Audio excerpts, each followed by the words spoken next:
Hello everybody, welcome and welcome back to our channel. आज के इस वीडियो में हम लोग देखेंगे बिहार डीएलएड का most important question from math. ठीक है, ये हमारे मैथ का मोस्ट इम्पॉर्टेंट क्वेश्चन सीरीज़ रहेगा। आज जम के प्रैक्टिस करेंगे, बहुत ज़्यादा क्वेश्चंस के साथ लेके आई हूँ। मैं रिया मिश्रा, आपकी एडुकेटर, स्वागत करती हूँ हमारे चैनल पे। तो चलिए शुरू करते हैं। तो मैथ के बहुत इंपॉर्टेंट क्वेश्चंस चलेंगे आज, ठीक है, और सबको सॉल्व करना है। मैथ का क्वेश्चन जो भी आप कर रहे हैं उसको सॉल्व ज़रूर करें पेन पेपर के साथ। तो चलो शुरू करते हैं। क्वेश्चन नंबर 1, आप ये कह लो क्वेश्चन नंबर 41, क्योंकि हमारी मैथ की सीरीज़ भी तो चल रही है। क्वेश्चन नंबर 41 कहता है, बगल के चित्र में AP स्पर्श रेखा है। यदि AP इक्वल टू OP तो ट्रायंगल OPA एक डैश चतुर्भुज है। ये हमारा देखो, ये हमारा है पिक्चर OAP, ठीक है। अगर AP इक्वल टू OP है, यानी कि AP इक्वल टू OP है, तो OP ये जो है ये AP पे परपेंडिकुलर हो रही है, तो R पे स्पर्श रेखा यानी परपेंडिकुलर हो रही है। तो ट्रायंगल OAP एक समद्विबाहु समकोण त्रिभुज है, ठीक है। तो यहाँ पे हम लोग लिखेंगे समद्विबाहु समकोण त्रिभुज, ठीक है। चलो क्वेश्चन नंबर 42 पे हम लोग बढ़ते हैं। क्वेश्चन नंबर 42 क्या बोलता है? एक कमरे में 4 दीवारों को प्लास्टर करने की लागत 25 रुपये है। लंबाई, चौड़ाई और ऊंचाई में 2 बार एक कमरे को प्लास्टर करने की लागत रुपये कितनी होगी? ये हमारा क्वेश्चन है। तो प्रश्न अनुसार 2HL+B, ठीक है, ये हमारा फॉर्मूला है। 2HL+B क्षेत्रफल को प्लास्टर करने का मूल्य 25 रुपये। अब ऊंचाई 2H, लंबाई 2L, चौड़ाई 2B मीटर है। अब चारों दीवारों का क्षेत्रफल 2 × 2H 2L+2B है।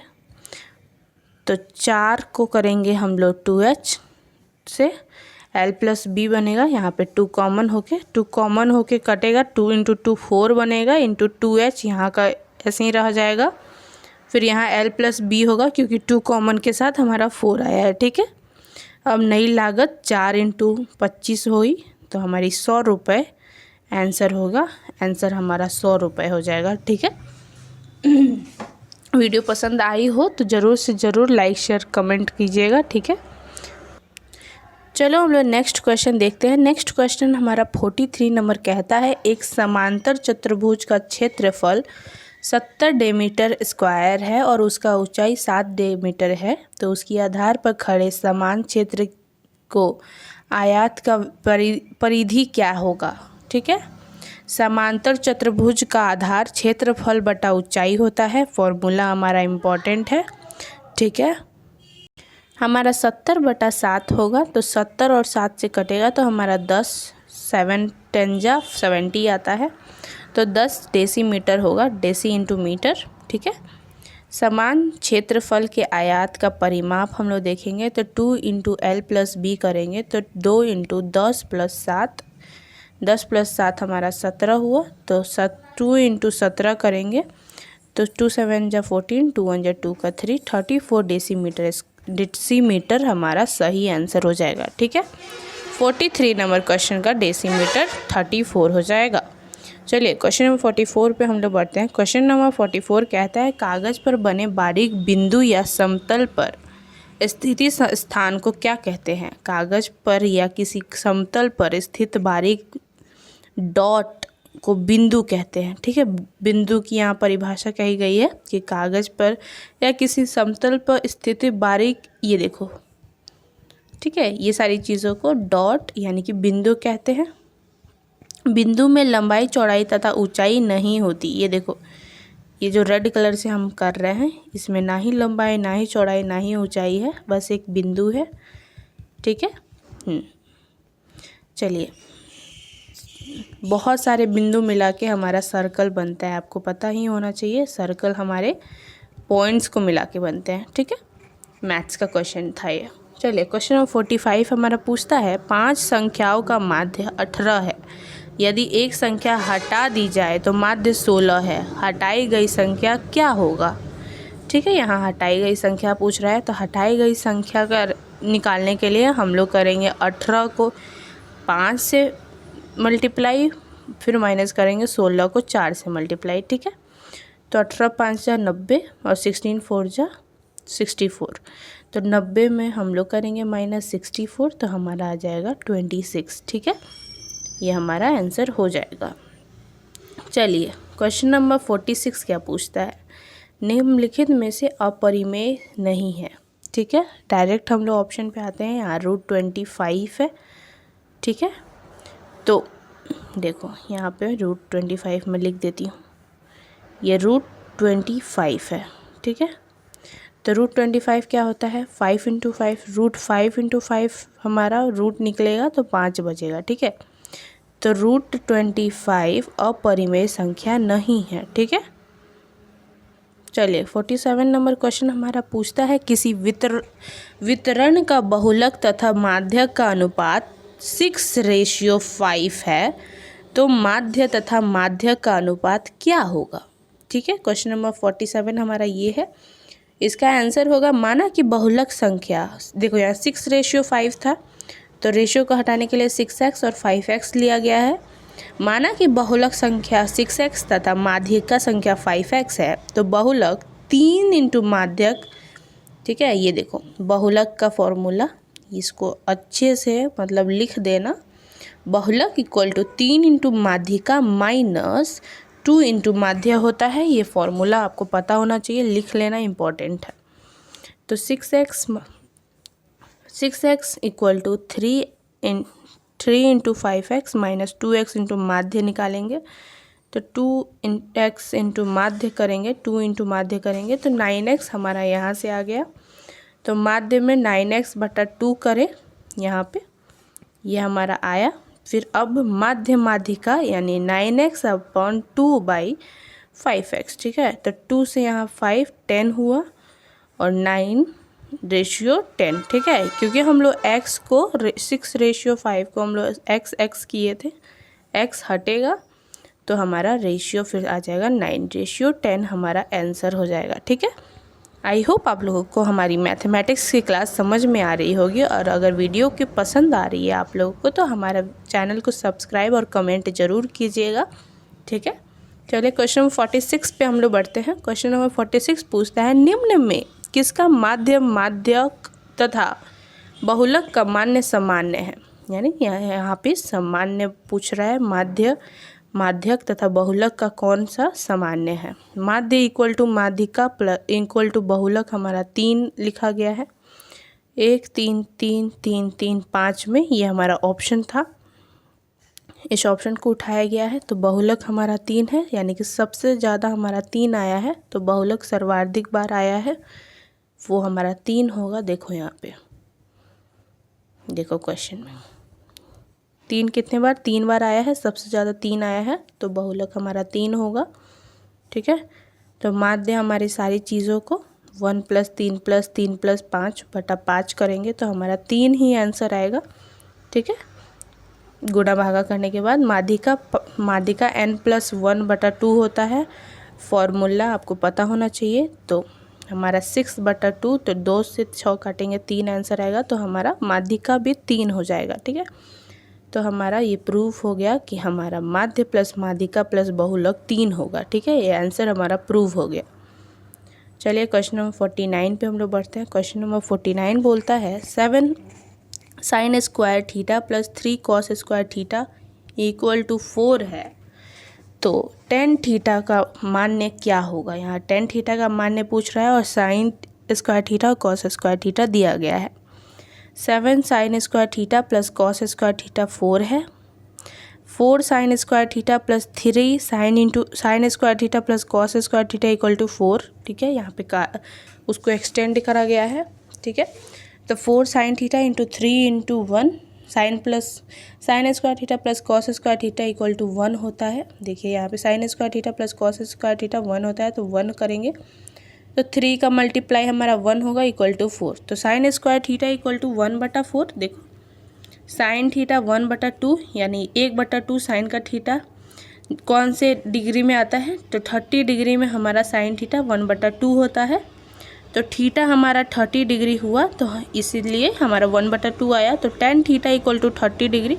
अब टेन थीटा यहाँ पे हमारा पूछ रहा था, देखो क्वेश्चन में टेन थीटा का मान्य क्या होगा। तो टेन थीटा पूछ रहा है, तो टेन 30 डिग्री हमारे को पता होनी चाहिए। टेन 30 डिग्री हमारा 1/√3 होता है, ठीक है।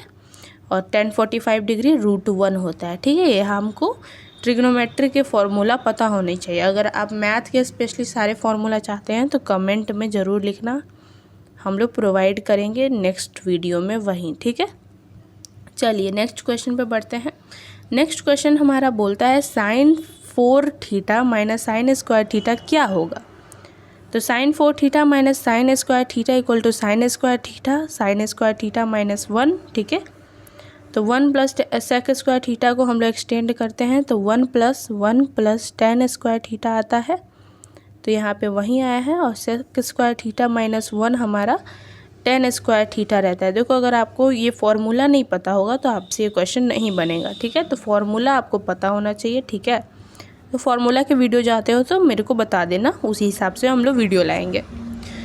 तो हमारा आ जाएगा ten square theta plus ten 4 theta, answer एकदम सही हो जाएगा, ठीक है। चलो हम लोग नेक्स्ट क्वेश्चन पे बढ़ते हैं। नेक्स्ट क्वेश्चन बोलता है sine A equal to half, ठीक है, and cos B is equal to half. तो यहाँ पे अल्फ़ा, ये ए नहीं बी नहीं अल्फ़ा है। तो ये क्वेश्चन होगा साइन अल्फ़ा को कह रहा है हाफ और कॉस बीटा को कह रहा है हाफ। तो यहाँ पे पूछ रहा है अल्फ़ा प्लस बीटा क्या होगा। देखो साइन अल्फ़ा हमारा हाफ हुआ, साइन तो हाफ हमारा साइन 1/2 कब आता है, जब साइन 30 डिग्री में होता है। तो ऊपर मैंने बताया था। तो अल्फ़ा को हम लोग 30 डिग्री यहाँ पे ले लिए। तो वैसे ही कॉस 1/2 60 डिग्री में होता है। तो हम लोग बीटा को यहाँ 60 डिग्री ले लिए। तो अल्फ़ा प्लस बीटा यहाँ पे पूछ रहा है, अल्फ़ा प्लस बीटा। तो बहुत सिंपली हम लोग 30 डिग्री प्लस 60 डिग्री करेंगे, ठीक है। देखो हमारा 90 डिग्री आ गया आंसर। 30 प्लस 6 60 हमारा 90 आ गया। तो 90 हमारा आंसर एकदम सही हो जाएगा, ठीक है। बहुत ही इजी क्वेश्चन था। चलिए हम लोग नेक्स्ट क्वेश्चन पे बढ़ते हैं। नेक्स्ट क्वेश्चन कहता है P का 5% 10 है और Q का 10% 5 है। तो R Q अपॉन P के बराबर है। R का मान्य क्या होगा, यहाँ R का मान्य पूछा जा रहा है। तो हमारा P इंटू 5% करेंगे। देखो यहाँ पे मैं सॉल्व करती हूँ, थोड़ा सा पेन स्लो ले लेती हूँ। P इंटू 5% है हमारा 10 और Q इंटू 10% है हमारा 5, ठीक है। तो परसेंट से परसेंट गया, दूसरा कलर में दिखाती हूँ, परसेंट से परसेंट गया, ठीक है। और फिर यहाँ 5 से 5 कटा, ठीक है। 5 2 जा 10 होगा, ठीक है। ये सारी चीज़ें कटी। हमारा R इक्वल टू Q/P आया। 1/4 हमारा एकदम सही आंसर हो जाएगा। तो देखो 52 का आंसर हमारा 1/4 भी आया है, आंसर एकदम सही हो जाएगा। चलिए रेड कलर वापस से ले लेते हैं, रेड कलर में हम लोग पढ़ाई कर रहे थे। क्वेश्चन नंबर 53 बोलता है, ठीक है। क्वेश्चन नंबर 53 पूछता है 100 के गुणखंडों का योग ज्ञात कीजिए।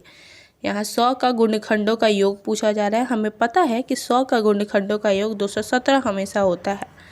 अब चलिए बताते हैं कैसे 217 होता है, ठीक है। हिंट ये है कि 100 के सभी गुणखंडों का योग हमारा 217 ही होता है। तो अगर जब भी ये क्वेश्चन 100 का गुणखंड आए तो आप बिंदास 217, एक सेकेंड, आप बिंदास 217 लगा सकते हैं, उसमें कोई ऐसे देर करने की नीड ही नहीं है, ठीक है। तो हमारा 100 क्या हुआ, 100 हमारा 10 का स्क्वायर हुआ। अब 10 का स्क्वायर को हम लोग बांटेंगे तो 2 का स्क्वायर इंटू 5 का स्क्वायर, ठीक है। फिर हमारा 2 का पावर 0, 2 का पावर 1, 2 का पावर 2, 5 का पावर 0, 5 का पावर 1, 5 का पावर 2। यहाँ पे अगर 5 का क्यू रहता यानी 2 का स्क्वायर इंटू 5 का क्यू, तो हमारा यहाँ पे +5 का क्यूब भी चढ़ जाता। लेकिन हमारा ऐसा नहीं है, तो हम लोग नहीं करेंगे। जितना पावर होगा उतना हम लोग एक्सटेंड करेंगे, ठीक है। चलिए तो यहाँ 2 का पावर 1 2, 2 का पावर 2 4, 5 का पावर 1 5, 5 का पावर 2 मतलब 5 स्क्वायर 25, तो हमारा पूरा मिलाकर 7 × 31 आंसर आएगा। तो 7 को अगर हम लोग 31 के मल्टीप्लाई करेंगे तो हमारा 217 आंसर एकदम सही हो जाएगा। तो ऐसे हमारा 100 का सभी गुणनखंड 217 होता है। ठीक है। हमारा क्वेश्चन नंबर 54 पूछता है, यदि माध्य और माध्यिका का मान क्रमशः 4 और 5 है तो बहुलक ज्ञात कीजिए। ये पूछ रहा है कि यदि माध्य और माध्यिका का मान क्रमशः 4 और 5 है तो बहुलक ज्ञात कीजिए। यहाँ हमें बहुलक पूछा जा रहा है, सबसे ज़्यादा रिपीट करने वाला। ठीक है। तो मोड हमारा क्या होता है, 3 मीडियम माइनस 2 मीन। ठीक है, मीन।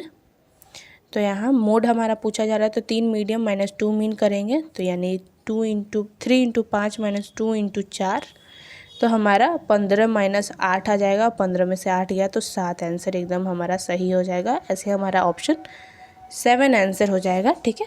चलिए, ये हमारा 55 क्वेश्चन नंबर है। क्वेश्चन नंबर 55 पूछता है, यदि ए का वेतन बी के वेतन से 20% कम है तो बी का वेतन ए से कितने प्रतिशत अधिक होगा। ठीक है, परसेंटेज का सवाल है, ये परसेंटेज का सवाल है। ये देखेंगे तो ये फॉर्मूला है। ठीक है, जब कम बी का पूछ रहा है ए से कितना अधिक होगा तो ये वाला लगेगा। ठीक है, और वहीं ए का पूछता बी से कितना अधिक होगा तो हमारा प्लस लगता। ठीक है, देखो तो परसेंटेज यहाँ 20 × 100 करेंगे, एक्स की जगह हम 20 रखेंगे। अगर 30 रहता तो 30, अगर 40 रहता तो 40, अगर 50 रहता तो 50, ऐसे लिखते हैं। ठीक है, अब 100 लिख दिए तो उसी 100 में से हम लोग 20 माइनस करेंगे। अगर यहाँ पे जैसे x की जगह देखो यहाँ पे 20% जहाँ है, अगर यहाँ पे 40 रहता तो हम लोग 100 से 40 माइनस करते हैं, अगर 80 रहता 100 से 80 माइनस करते, ऐसे होता है। ठीक है, तो हमारा फिर आंसर आएगा 20 × तो 20 से हमारा 100 में से 20 गया तो 80 बचा, तो 80 हमारा लिखा तो काट पीट के हमारा ये 4 से कटेगा, ये 400 से 25 बार में कटेगा, तो हमारा पूरा आंसर परसेंटेज का 25% एकदम सही हो जाएगा। ठीक है, ये हमारा लास्ट क्वेश्चन था। आई होप आपको ये वीडियो पसंद आई होगी। अगर वीडियो पसंद आई है तो चैनल को सब्सक्राइब ज़रूर कीजिए, अपने फ्रेंड्स में भेजिए और जल्दी से डीएलएड का एग्ज़ाम क्लियर कीजिए। डीएलएड के प्रिपरेशन के लिए आपकी एजुकेटर रिया मिस आपके साथ है। तो चलिए, अगर वीडियो पसंद आए तो ज़रूर से ज़रूर बताइएगा कमेंट सेक्शन में। मिलते हैं नेक्स्ट वीडियो लेक्चर में, तब तक के लिए अपना ध्यान रखिएगा।